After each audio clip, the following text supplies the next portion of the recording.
Hey guys, RS classes 90.5 में आप लोग का स्वागत है। आज हम लोग देखने जा रहे हैं केमिस्ट्री का एक और टॉपिक, वो है आपका एसिड, बेसिस एंड सॉल्ट्स। और इसमें हम लोग आज स्पेशली एसिड्स को देखेंगे। तो चलिए स्टार्ट करते हैं और देखते हैं। पहला है एसिड।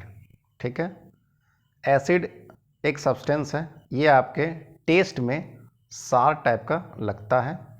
ये आपके ब्लू लिटमस पेपर को लाल कलर में, लाल रंग में चेंज कर देता है। इट कंटेन्स रिप्लेसेबल हाइड्रोजन, मतलब कि इसमें आपके हाइड्रोजन जो कि आप रिप्लेस कर सकते हैं वो इसमें होता है। उसके बाद जब ये आपका एक्वस सॉल्यूशन में डिज़ोल्व किया जाता है तो आपका ये हाइड्रोजन आयन जो कि H+ देता है, जो कि एक तरह का आपका अरेनियस थ्योरी भी कहा जाता है। नेक्स्ट है आपका, इसके पास प्रॉपर्टी है कि प्रोटॉन को ये डोनेट कर सकता है, जो कि ब्रॉन्स्टेड एंड लॉरी कॉन्सेप्ट माना जाता है। नेक्स्ट है, इसके पास प्रॉपर्टी है इलेक्ट्रॉन को एक्सेप्ट करने का, जो कि आपका लेविस थ्योरी कहते हैं। अब चलिए हम लोग देखते हैं एसिड्स के कुछ यूजेस। ठीक है, पहला जो है आपका, ये आपका लेमन्स और ऑरेंजेस में यूज़ होता है। कौन सा एसिड यूज होता है? तो आपका सिट्रिक एसिड यूज होता है। उसके बाद जो आपका सार मिल्क है उसमें आपका लैक्टिक एसिड मिलता है। रैंसिड बटर में आपका ब्यूट्रिक एसिड मिलता है। ग्रेप्स अंगूर में आपका टार्टरिक एसिड। विनेगर में आपका एसिटिक एसिड मिलता है। आपके जो सेब होते हैं एप्पल, उसमें आपका मैलिक एसिड मिलता है। फैट्स में आपका स्टेरिक एसिड मिलता है।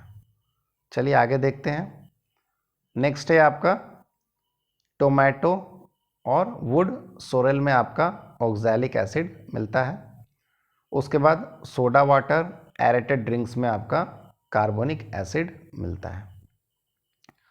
अब हम लोग देखते हैं इंडिकेटर जो था आपका लिटमस वगैरह, उस पर इसका क्या प्रभाव पड़ता है, क्या प्रॉपर्टी है इसका, उसके आधार पर देखते हैं हम लोग। तो देखिए, पहला जो है आपका ब्लू लिटमस पेपर को एसिड जो है आपका लाल कलर में चेंज कर देता है। मिथाइल ऑरेंज को ये आपके ऑरेंज से पिंक कलर में चेंज कर देता है। और तीसरा जो आपका फिनोप्थलीन है वो आपका बिल्कुल उसी तरह से रह जाता है, मतलब कि उसका कलर चेंज नहीं होता है। नेक्स्ट है, जो आपके हाइड्रोक्लोरिक एसिड होते हैं वो आपके डाइजेशन में काम आते हैं। ठीक है, और नाइट्रिक एसिड जो होता है आपका HNO3, जो कि आपके गोल्ड और आपके सिल्वर को प्यूरिफिकेशन में, मतलब कि प्यूरिफाई करने में काम आते हैं।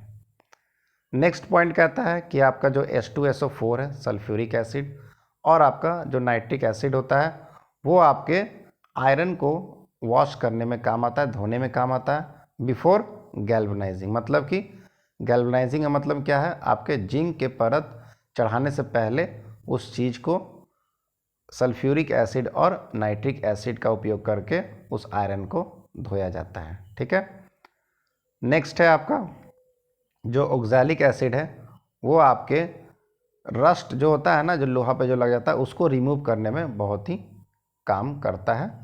उसके बाद बोरिक एसिड जो है आपका आई वॉश का एक आपका कंस्टिट्यूएंट है। फॉर्मिक एसिड का काम क्या है? ये आपके, मतलब काम तो ठीक है, ये किस चीज़ में पाया जाता है?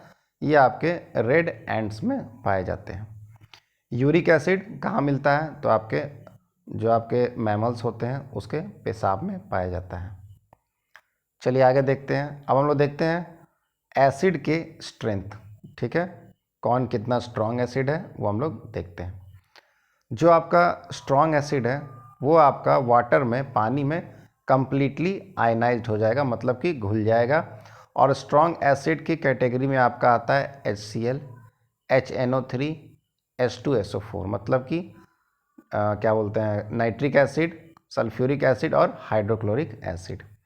और जो आपके वीक एसिड होते हैं वो आपके पानी में फुल्ली आपके आयनाइज्ड नहीं होते हैं, मतलब कि नहीं घुलते हैं।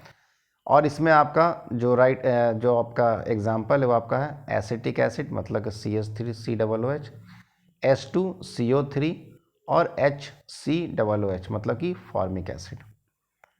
अब हम लोग एसिड को क्लासीफाई करते हैं, देखते हैं क्लासिफिकेशन ऑफ एसिड्स। पहला आपका हाइड्रा एसिड्स और दूसरा आपका ऑक्सी एसिड्स। ऑक्सी मतलब कि आपका ऑक्सीजन सटा हुआ रहेगा, ठीक है, और जो आपका हाइड्रा है उसमें आपका हाइड्रोजन सटा हुआ होगा, ठीक है। इसको हम लोगों ने देख लिया। अब देख सकते हैं इसमें आपका, इसमें भी H लगा हुआ है NH3, इसमें भी H लगा हुआ है, इसमें भी H है, इसमें भी H है और इसमें भी आपका H है। ये आपका हाइड्रा एसिड्स हो गया। और इसमें ऑक्सीजन, इसमें ऑक्सीजन, इसमें भी ऑक्सीजन और इसमें भी ऑक्सीजन मतलब कि ऑक्सी एसिड्स हो गया। नेक्स्ट चलते हैं, हम लोग देखते हैं बेसिसिटी ऑफ एन एसिड क्या होता है। तो ये प्रॉपर्टी है, मतलब कि इसमें क्या होता है ना कि कितना आपका हाइड्रोजन रिमूव हो सकता है, उसी को बेसिसिटी ऑफ एसिड कहते हैं। मतलब कि the number of removable hydrogen ions from N acid is called the basicity of that acid, ठीक है। अब मोनोबेसिक एसिड किसे कहते हैं? जिसके पास एक हाइड्रोजन रिमूव करने वाला आयन हो, जैसे कि HCl और HNO3। देख रहे हैं आप, इसके पास एक ही हाइड्रोजन है।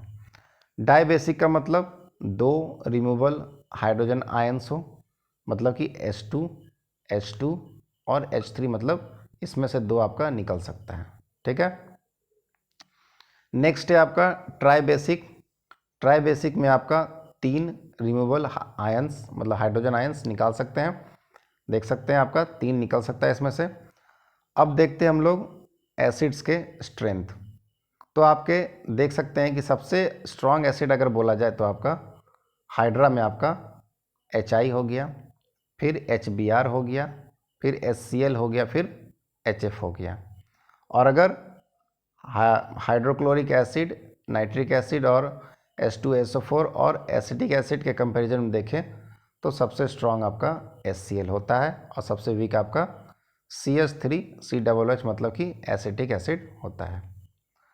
अब चलिए हम लोग देखते हैं आपके हाइड्रोक्लोरिक एसिड के कुछ यूजेस, ठीक है।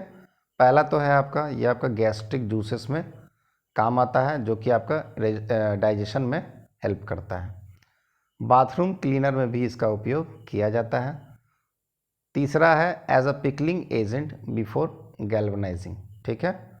उसके बाद टैनिंग ऑफ लेदर, मतलब कि लेदर को जो साफ़ किया जाता है फैक्ट्रियों में, उसमें भी आपका HCl का ही उपयोग होता है। उसके बाद जो आपका टेक्सटाइल इंडस्ट्रीज़ है उसमें यूज़ होता है और डाइंग इंडस्ट्रीज़ में यूज़ होता है। उसके बाद है आपका जेलाटिन, जो कि बोन्स से बनता है, उसमें भी आपका उसको भी प्रिपेयर करने में आपका HCl का ही प्रयोग किया जाता है। नेक्स्ट देखते हैं हम लोग HNO3 का उपयोग, मतलब क्या क्या उसका यूजेस है। पहला तो आपका फर्टिलाइज़र मतलब कि उर्वरक बनाने में उपयोग होता है, उसके हैं एग्जाम्पल एमोनियम नाइट्रेट।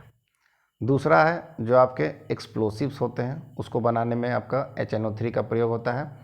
उसमें आपके पहले हैं TNT मतलब ट्राई नाइट्रो टोल्यून और दूसरा आपका ट्राई नाइट्रो बेंजीन। तीसरा है आपका पिक्रिक एसिड जिसको ट्राई नाइट्रो फिनॉइल कहते हैं। उसके बाद नाइट्रोग्लिसरीन, ठीक है, इसका भी बनाने में उपयोग होता है HNO3 का, जो कि आपका डायनामाइट में उपयोग किया जाता है। उसके बाद ये आपके जो आपके नाइट्रिक एसिड है, जो प्रथम जो आपका रेन होता है, जो बारिश होता है, उसमें भी ये आपका पाया जाता है। It forms nitrates in the soil, ठीक है। उसके बाद रेयन, जो कि आपका उसका प्रिपरेशन में भी आपका HNO3 का काम आता है। और जो लास्ट है आपका ड्रग्स एंड डाइज के मैन्युफैक्चर में भी आपका HNO3 का उपयोग होता है। नेक्स्ट देख लेते हैं सल्फ्यूरिक एसिड के उपयोग, मतलब कि उनके यूजेस। आपके ये बैटरी में यूज़ होते हैं, लेड स्टोरेज बैटरी में। उसके बाद HCl के उत्पादन में भी आपका सल्फ्यूरिक एसिड का यूज़ होता है। उसके बाद एलम के मैन्युफैक्चर में भी सल्फ्यूरिक एसिड होता है। उसके बाद फर्टिलाइजर्स, उर्वरक, ड्रग्स, डिटर्जेंट्स और एक्सप्लोसिव्स में भी आपका H2SO4 मतलब कि सल्फ्यूरिक एसिड का उपयोग होता है। उसके बाद कार बैटरी में ये भी आपका जो है सल्फ्यूरिक एसिड इसमें यूज़ होता है। बोरिक एसिड्स का क्या काम है, ये आपका एक तरह से एंटीसेप्टिक्स में काम आता है।